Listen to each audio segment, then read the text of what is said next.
Hey guys, this is Manish और आप देख रहे हैं स्टडी प्लैनेट। आज हम बात करने वाले हैं ग्रेजुएशन के एक इम्पॉर्टेंट टॉपिक के बारे में जिसका नाम है इन्वायरमेंटल मूवमेंट्स। तो पर्यावरण आंदोलन हम लोग आज पढ़ने वाले हैं, चाहे आप ग्रेजुएशन में हो या फिर पोस्ट ग्रेजुएशन में। कई बार अलग अलग सेमेस्टर्स में ये क्वेश्चन पूछा जाता है। तो आज हम इसके बारे में डिटेल में बात करने वाले हैं कि इन्वायरमेंटल मूवमेंट होते क्या हैं, इसके पीछे क्या क्या रीजंस होते हैं, और साथ में बात करेंगे कुछ इंडिया के अंदर इम्पॉर्टेंट इन्वायरमेंटल मूवमेंट्स की जो भारत के अंदर देखने को मिले। तो आइए शुरू करते हैं।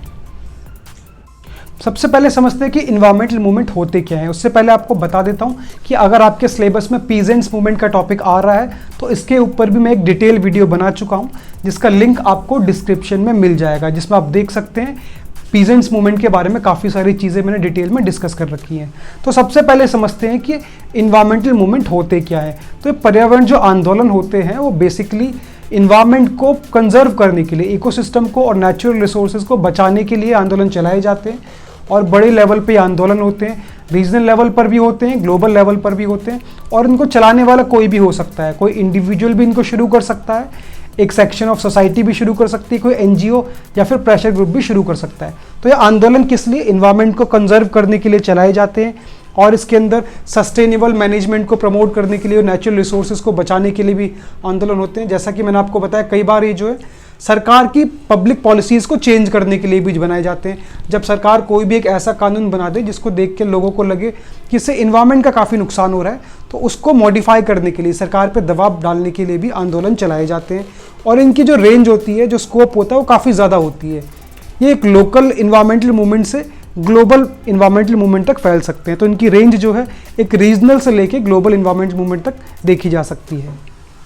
अब बात करते हैं कुछ कॉजेज़ की, मतलब reasons behind the environmental movement, कि आंदोलन चलाए क्यों जाते हैं। तो सबसे पहला अगर कॉज बात करें तो वो है the confrontation between the nature and the industrial growth.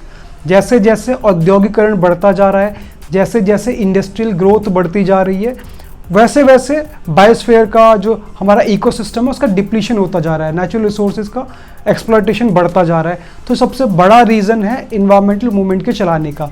तो ये इकोसिस्टम पूरा बर्बाद हो रहा है, उसको बचाने के लिए, अर्थ को बचाने के लिए, इन्वायरमेंट को बचाने के लिए आंदोलन किए जाते हैं। दूसरा एक इंपॉर्टेंट कॉज की बात करें तो वो है false development policies of the government. सरकार की कुछ गलत नीतियाँ। तो सरकार बहुत सारे डेवलपमेंट पॉलिसीज़ बनाती है देश के डेवलपमेंट के लिए, और इसमें कुछ ऐसी डेवलपमेंट पॉलिसीज़ होती हैं जिसमें डेवलपमेंट तो हो रहा होता है लेकिन इन्वायरमेंट का काफ़ी ज़्यादा बर्बाद होता है इस चीज़ में। तो इन्वायरमेंट का डिग्रेडेशन बहुत ज़्यादा होता है, उसको बचाने के लिए भी कई बार जो है बड़े बड़े आंदोलन किए जाते हैं। इसके बहुत सारे एग्जाम्पल्स हम थोड़ी देर में अभी पढ़ेंगे भी। तीसरे की बात करते हो, तीसरा है right of access to the forest resources. ये भी इम्पॉर्टेंट है कि फॉरेस्ट रिसोर्सेज के ऊपर किसका अधिकार हो, उसके अधिकारों को लेकर भी काफ़ी बड़ी लड़ाई रहती है सरकार के बीच में और जो ट्राइबल पीपल होते हैं उनके बीच में। काफ़ी सारे ट्राइबल पीपल जिनकी जो पूरी ज़िंदगी है वो फॉरेस्ट के आसपास गुजरती है, फॉरेस्ट के ऊपर डिपेंडेंट होती है, जंगल के ऊपर पूरी तरीके से आधारित होती है। तो ऐसे जो ट्राइबल पीपल होते हैं वो लगातार सरकार से लड़ते रहते हैं।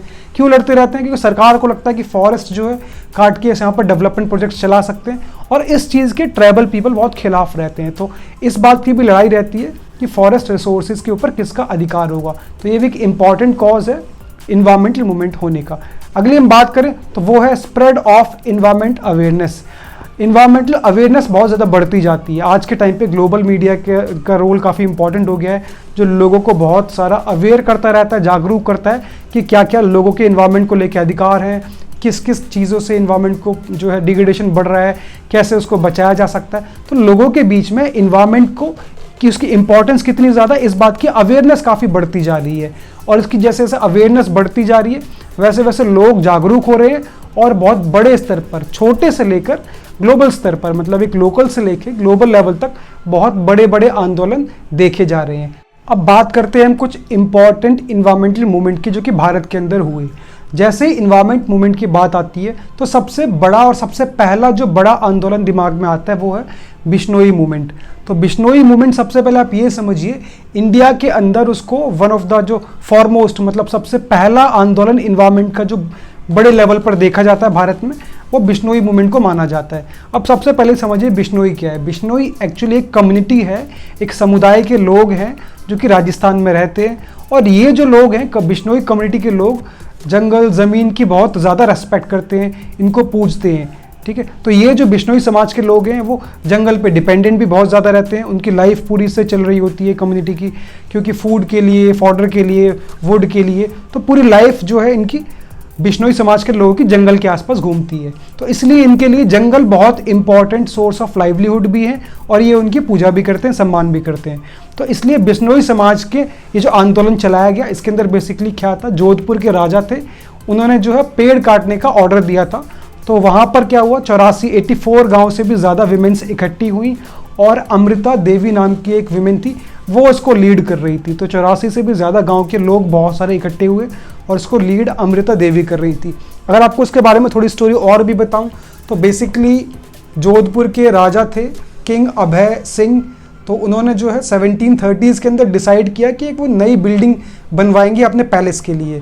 तो उस पैलेस को बनाने के लिए उन्होंने क्या किया, सोल्जर्स को अपने ऑर्डर दिया कि वो खिलारजी गाँव के अंदर जितने भी पेड़ हैं उनको काट के लाएँ ताकि उसका इस्तेमाल पैलेस को बनाने के लिए किया जा सके।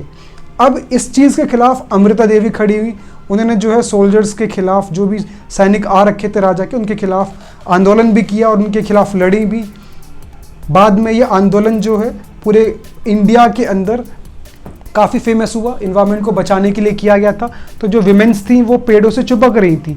बाद में इस आंदोलन से लेके इंडिया के और भी बहुत सारे जो आंदोलन थे इन्वायरमेंट के लिए, वो इंस्पायर हुए। अब बात करते हैं एक और इम्पॉर्टेंट इन्वायरमेंटल मूवमेंट की, तो वो है चिपको मूवमेंट। चिपको मूवमेंट भी बहुत फेमस है इंडिया के अंदर और चिपको मूवमेंट की शुरुआत बेसिकली 1973 से उत्तराखंड के कुछ गाँव के अंदर हुई और बाद में ये जो आंदोलन था पूरे उत्तराखंड के अंदर फैल गया था। इसमें था क्या, आपको बताता हूँ। बेसिकली उत्तराखंड के कुछ विलेजेस थे जहाँ पर फॉरेस्ट एरिया था, वहाँ पर जो है जो वहाँ के लोकल पीपल थे उन्होंने फॉरेस्ट डिपार्टमेंट से परमिशन मांगी कि क्या वो जो उस जंगल के अंदर गिरे हुए पेड़ हैं, सूखे हुए पेड़ हैं, उसको काट कर अपने एग्रीकल्चर टूल के लिए इस्तेमाल कर सकते हैं। लेकिन ये परमिशन देने से फॉरेस्ट डिपार्टमेंट ने मना कर दिया। लेकिन कुछ टाइम बाद देखते हैं कि वही फॉरेस्ट डिपार्टमेंट पूरी एक जंगल की काफ़ी बड़े एरिया को काटने का जो कॉन्ट्रैक्ट है वो किसी एक प्राइवेट कमर्शियल कंपनी को दे देता है। अब इस बात को देखकर जो वहाँ के लोकल ट्राइबल पीपल होते हैं, जो लोकल कम्युनिटी के लोग होते हैं, वो काफ़ी नाराज़ हो जाते हैं। उनको लगता है कि उसकी देखभाल वो लोकल पीपल करते हैं, उसका सम्मान करते हैं, वो लोग उसको पूरा केयर टेक करते हैं। और उसके बाद जब उसको काटने की बारी आई तो किसी बाहरी कंपनी को ऑर्डर दे दिया गया कि वो पूरे जंगल को काट के ले जा सकते हैं। तो इसके खिलाफ ये आंदोलन किया गया, चिपको मूवमेंट, बहुत बड़े लेवल पे इस आंदोलन को किया गया था। और इस आंदोलन की दो सिंपल सी मांगी थी। पहली मांग ये थी कि जितने भी वहाँ के लोकल कम्युनिटी के लोग हैं उनका अधिकार होना चाहिए वहाँ के वुड के ऊपर या वहाँ के जितने भी पेड़ हैं उनके ऊपर। और दूसरा ये डिमांड थी कि कोई भी फॉरेस्ट एक्सप्लॉयटेटिंग प्रोजेक्ट किसी बाहरी कंपनी या किसी बाहरी इंसान को नहीं दिया जाना चाहिए। तो ये आंदोलन बहुत लंबे टाइम तक चला, पूरे उत्तराखंड में आंदोलन फैला। फाइनली इस आंदोलन को जीत भी मिली जब वहाँ के कोर्ट ने जो है अगले 15 सालों के लिए जितने भी हिमालयन रीजन से उसमें पेड़ों को काटने से बैन लगा दिया। और इस आंदोलन की सबसे खास बात थी एक, वो खास बात ये थी the active participation of the women. महिलाओं का बहुत ज़्यादा पार्टिसिपेशन था, उन्होंने ही जो है इस आंदोलन को लीड किया था। आगे बात करते हैं एक और इम्पॉर्टेंट मूवमेंट की। उससे पहले आपको बता दें कि अगर आप लोग हमारे चैनल पर नए जुड़े हैं तो आप हमारे चैनल को सब्सक्राइब कर सकते हैं, जिसमें आपको क्लास 11 से लेके 12th ग्रेजुएशन और पोस्ट ग्रेजुएशन, चाहे आप SOL के स्टूडेंट हैं या इग्नू के स्टूडेंट हैं, बहुत सारी वीडियोस आपके सिलेबस के अकॉर्डिंगली मिल जाएगी। तो आप देख सकते हैं मैंने अलग अलग प्लेलिस्ट बना रखी है। जो भी आपका सेमेस्टर है, जो भी आपका कोर्स है, उसकी प्लेलिस्ट में आप जाके अपने सिलेबस के अकॉर्डिंगली वीडियोज़ को देख सकते हैं। और उसके अलावा आप चाहते हैं कि पेड नोट्स या फिर पेड क्लासेस हमसे, तो उसके लिए भी आप हमें इंस्टाग्राम पे मैसेज कर सकते हैं। अब बात करते हैं एक और इम्पॉर्टेंट इन्वायरमेंट मूवमेंट की जो बहुत लंबा चला, और इस मूवमेंट का नाम है नर्मदा बचाओ आंदोलन। तो ये भी काफ़ी बड़ा और काफ़ी लंबा चलने वाला आंदोलन था। इसके अंदर क्या था, बेसिकली सरकार एक प्रोजेक्ट लेकर आई थी, एक डेवलपमेंट प्रोजेक्ट लेकर आई थी जिसका नाम था सरदार सरोवर प्रोजेक्ट। और इस डेवलपमेंट प्रोजेक्ट के तहत सरकार जो है नर्मदा और उससे मिलती जुलती जितनी भी ट्रिब्यूटरीज हैं उन सभी के ऊपर डैम्स बनाने वाली थी। और इस प्रोजेक्ट के तहत जो है करीब करीब 30 big size dams, 135 medium size, 135 medium size dams और करीब करीब 3000 स्मॉल साइज डैम्स बनाने वाली थी। अब एक डेवलपमेंट प्रोजेक्ट था, सरकार ने इसके बहुत सारे फायदे गिनाए। सरकार ने बोला इन डैम्स को बनाने के बाद इलेक्ट्रिसिटी जनरेट हो सकती है, लोगों को एम्प्लॉयमेंट अपॉर्चुनिटीज़ मिलेंगी, फ्लड को कंट्रोल किया जा सकता है, ड्रॉट को भी कंट्रोल किया जा सकता है, ड्रिंकिंग वाटर आराम से अवेलेबल हो जाएगा। तो बहुत सारे फायदे सरकार ने गिनाए, इसीलिए इसको डेवलपमेंट प्रोजेक्ट का नाम दिया गया। और ये जो डेवलपमेंट प्रोजेक्ट था वो करीब करीब 3 राज्यों के अंदर फैला था, गुजरात, मध्य प्रदेश और महाराष्ट्र। और इसको बनाने के लिए काफ़ी बड़े लेवल पर काम किया गया था। लेकिन इसका एक नेगेटिव साइड भी था, इसके खिलाफ एक आंदोलन चलाया गया, नर्मदा बचाओ आंदोलन। अब जब इतना ही अच्छा प्रोजेक्ट था, इतना डेवलपमेंट हो रहा था इसके अंदर, तो आंदोलन क्यों चलाया गया वो आपको बताते हैं। बेसिकली ये जो आंदोलन था, ये जो प्रोजेक्ट था, इस प्रोजेक्ट के तहत करीब करीब 250 गांव डूबने वाले थे और उस 250 गांव के अंदर करीब करीब 2.5 लाख, करीब 2.5 लाख लोग जो है उनकी जो लाइफ है वो वहाँ से डिस्प्लेस होने वाली थी। तो इसीलिए इस आंदोलन को चलाया गया और बहुत बड़े लेवल पर चलाया गया। इस आंदोलन ने बाद में जो है जितने भी डेवलपमेंट प्रोजेक्ट भारत के अंदर चल रहे थे उन सभी के ऊपर एक सवाल खड़ा किया।